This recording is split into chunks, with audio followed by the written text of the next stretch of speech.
question arises that what are debits and what are credits?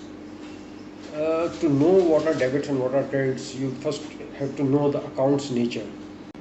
The nature of assets are debit. The nature of liability is credit. The nature of capital or equity shareholders is credit.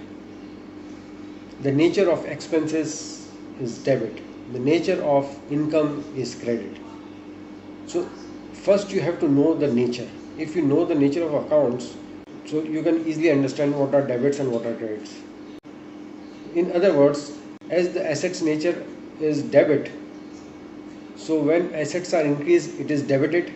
As the liability's nature is credit, so when the liability is increased, it is credited. When the liability is increased, it is credited. Expenses nature is debit. As the expense nature is debit, when the expenses increase, it is debited. And as the nature of income is credit, when income increases, it is credited. As the nature of capital or shareholders' equity is credit, when it is increased, it is credited, and vice versa. Means opposite of it. Means when it is decreased, it is debited.